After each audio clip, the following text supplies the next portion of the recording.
Bonjour, je suis Eric Talgotte et je me suis rendu à Madagascar il y a quelques semaines pour un projet professionnel et en même temps j'ai pu rencontrer cet orphelinat dont on va vous parler aujourd'hui.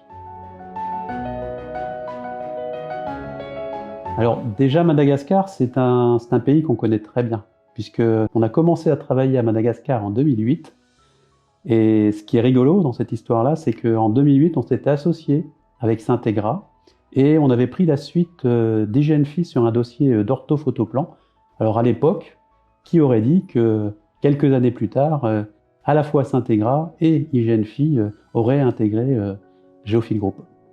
Bonjour, je suis Stéphane Palicot, je suis directeur régional chez IGNFI. Nos projets, ils sont déjà porteurs d'un sens. La sécurisation foncière, ça sert à garantir auprès des populations les plus pauvres une certaine sécurité liée à la possession de leurs terres. Madagascar, c'est un pays où la pauvreté est vraiment extrêmement présente. Toujours dans cette quête de sens vis-à-vis de notre métier, ça nous semblait important de nous intégrer encore plus dans la société malgache en aidant notamment les personnes qui sont les plus en difficulté. Le but est quand même d'apporter une amélioration sociale dans les pays dans lesquels on intervient. En fait, nous avons décidé d'aider un orphelinat qui s'appelle Akam Simok. Pourquoi nous avons choisi cet orphelinat? Tout simplement parce que Syntegra aide cet orphelinat depuis 2 ans et donc il nous a paru intéressant de continuer ce projet en augmentant les aides et également parce que cet orphelinat existe depuis 2001. Donc ça veut dire quoi? Ça veut dire que c'est quand même un orphelinat qui a démontré ce qu'il était capable de faire. L'aide qu'on apporte aujourd'hui à cet orphelinat, c'est une aide financière. Qu'aujourd'hui, il faut acheter de la nourriture, et pour ça, il faut de l'argent. Il faut remplacer des lits qui sont en très mauvais état. Il faut réparer les toits qui fuient.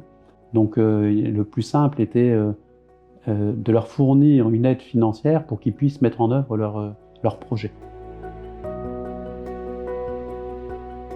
Nous sommes allés le visiter, nous avons rencontré ceux qui dirigeaient l'orphelinat, nous avons rencontré les pensionnaires et nous avons été séduits par la manière dont était géré cet orphelinat. Vous trouvez des jeunes de 4 ans jusqu'à des ados ou des pré-ados de 20 ans. Ils récupèrent des enfants qui sont vraiment laissés pour compte, qui n'ont pas eu de chance dans la vie, qui n'ont pas de famille, et donc potentiellement aucun moyen de se développer personnellement. Ils leur apportent un endroit pour dormir, ils les nourrissent, mais pas que. Ils vont également participer à leur éducation. Ils ont créé une école avec de vrais instituteurs et un vrai programme éducatif. Ils ont aussi mis en place des formations professionnelles, c'est-à-dire qu'ils forment des mécaniciens, ils forment des ébénistes, ce qui leur permet ensuite de trouver du travail pour sortir de leurs conditions et pour pouvoir partir de l'orphelinat. Et les plus grands aident les petits et chacun participe à toutes les tâches.